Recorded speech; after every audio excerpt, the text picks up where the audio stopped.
If you click, that means you're either in the skincare business, plan to be in the skincare business, and you just want to know some tips and tricks and some things to avoid while in the business or before you get into the business.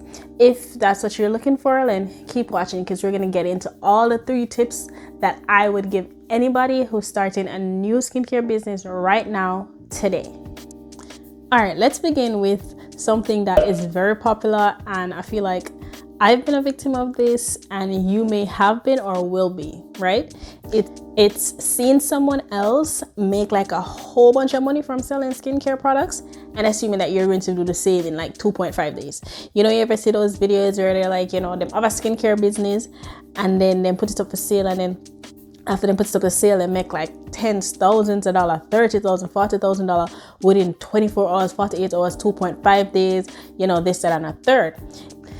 It can be encouragement, but it also can be discouraging depending on the person, because you might see that and expect that your skincare should be doing the same thing. And here is like a very hard pill that some of us don't want to swallow. Very hard pill to swallow for some of us.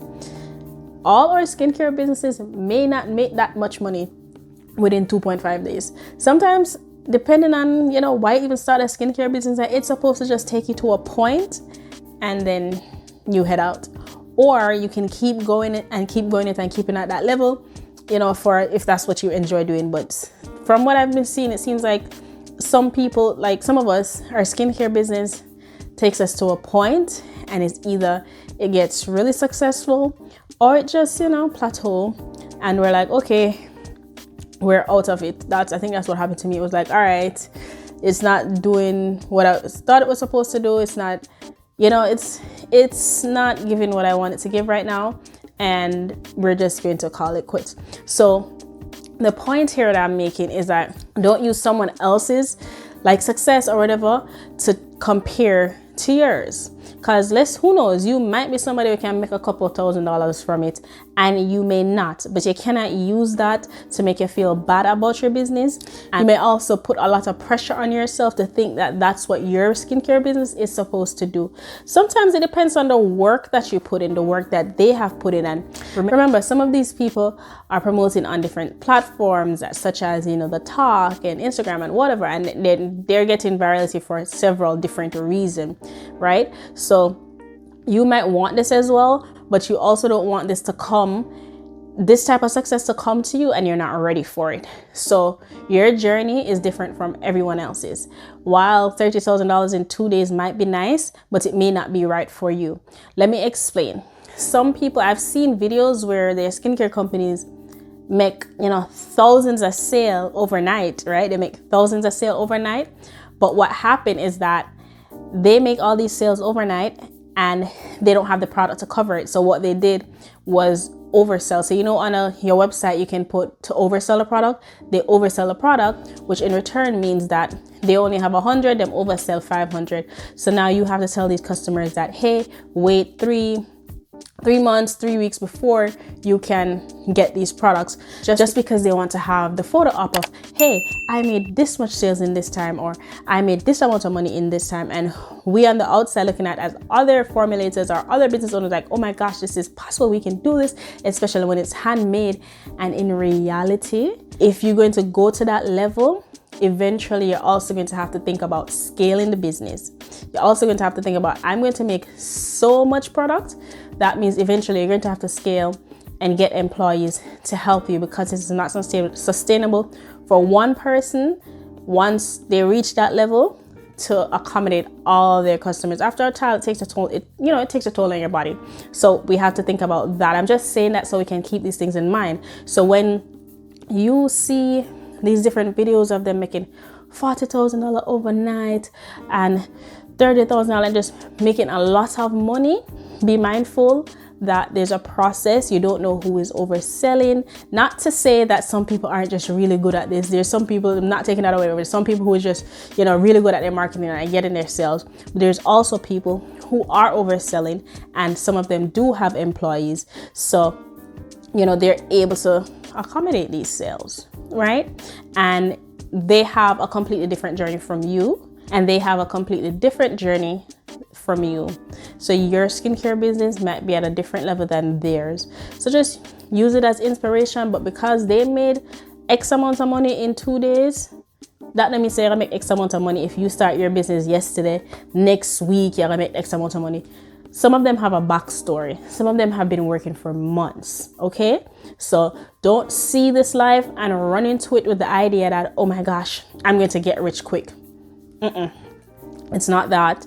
Don't run into it either thinking, oh my gosh, I'm going to make a bunch of money right now.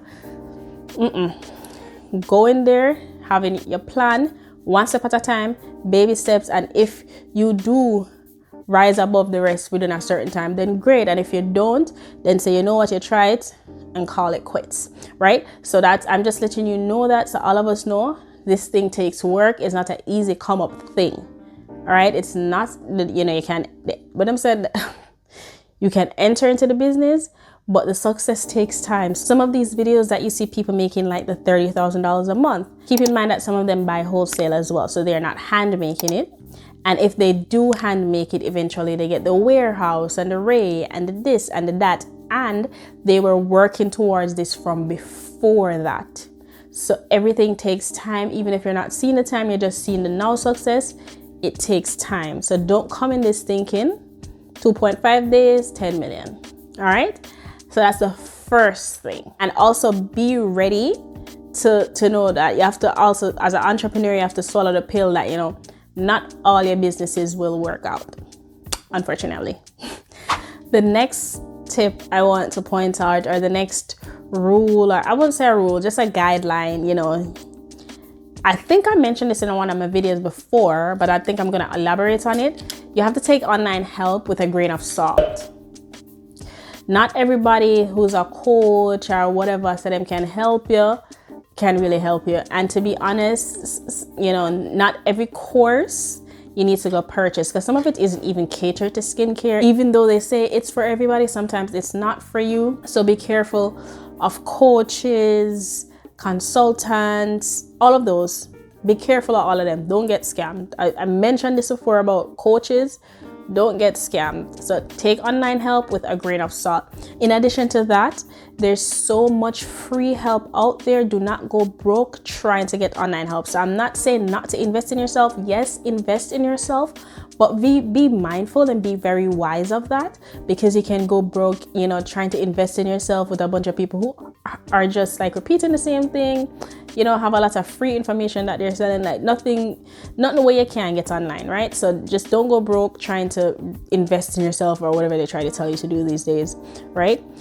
And where it concerns online help and skincare, you have to think about some of those same online videos that teach you how to make products, right? You have to look at them, and I mentioned this already, you know, look on them and say, okay, and do a second search, make sure so everything, and make sure that the person that's helping you, like, make sure they know their stuff. Especially some of those formulas on Pinterest, they're not created for you to use them and sell. Some of them are just for your own personal use at home, and I don't think some people realize that. Some people use it and be like, okay, I can sell it, when in all reality some of those recipes were formulated so you can use them at home. So you have to be careful with that.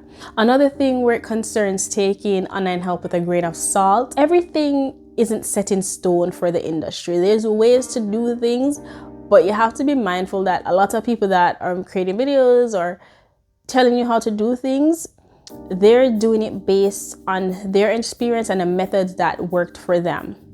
So if you try a method and someone else's method and it doesn't work, maybe you need to, you know, put it together differently, or find another blog or video that has a more structured version of making this product, and then create a product, because it'll be less confusing for you and easy for you to create.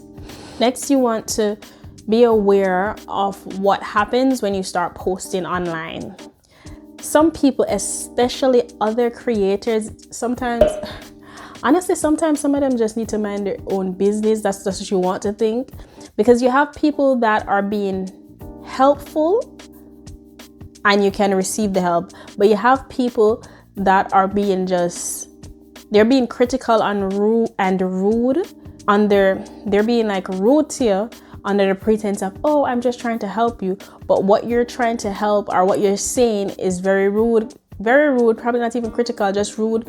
And it comes off with an energy as they know what they're doing more than you, or they might tell you what to do, and sometimes what they're telling you to do makes no sense. I think something like that happened to me before, and the person, I don't remember what it was about, but after I read the message and I'm like, what you're telling me makes no sense. Sometimes I feel like some of them just want to mind your business. So while some of them can be, constructive criticism, some of them are also rude and just enough. So you might have to block and delete. Just get your block button top notch. Get your block button need to be on point when it comes down to posting some of these things on social media. If you make it to that point, and you have to go into this with the intention that, yes, I'm posting on social media. There's a lot of people that's going to be looking at, when it gets there, looking at what you're posting. So be ready for backlash or good and bad communication from potential customers, or just people who just want to be rude. Like, just want to say things. It's going to come at you.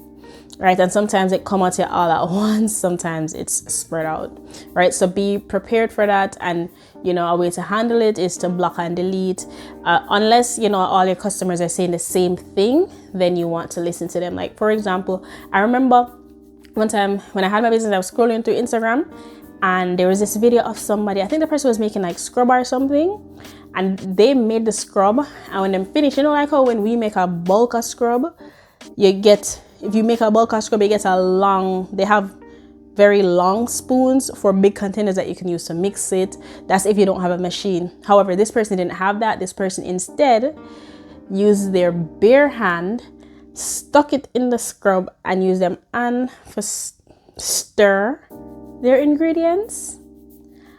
And without a doubt, underneath the comments, it's entire, because it looked pretty, but 90% of the comment section was full of potential customers or customers like, ew, this is why I don't buy things from people that are making it in their kitchen. This is gross, and the person was going back and forth with them until eventually it's like it clicked to them, say, yeah, I need to be using gloves to do this. Because if all your customer assessor are potential customer assessor, that means that something is wrong. You need to fix that. All right. This also ties into us having like very strong emotional connection to our businesses. After a while, we're going to have to learn how to separate that, especially if you're going to scale your business, or your business like get bigger. We know we're human, we're small businesses. It's only normal we're gonna have some type of attachment because that's our baby. But at some point we're gonna have to try and separate emotional attachment, because then you become like you're gonna end up a fight with everybody who don't like your stuff. Like everybody that has something bad or just dislikes your product, you're going to continuously having to fight with them. You're gonna keep going back and forth, and that's because of that emotional attachment that we have to the business, that this is mine, like how dare you disrespect it, when sometimes I really just don't like it. So you're gonna have to set some boundaries with that emotional attachment that you have to your business, because sometimes it can feel like they're attacking you personally, and sometimes it's not. They might be doing that, but other times they probably just don't like the product, So that's something else that you want to take into consideration. So those are my tips, or just 3 major tips I would give anybody that's starting a business right now, skincare business right now, this day. All right, so I hope these were helpful. If they were, drop something below, let me know. Or if you have any questions, drop it in the comment section and I'll be glad to respond to you. Thanks for watching, and you can go ahead and watch the next video here or wherever it is. Bye.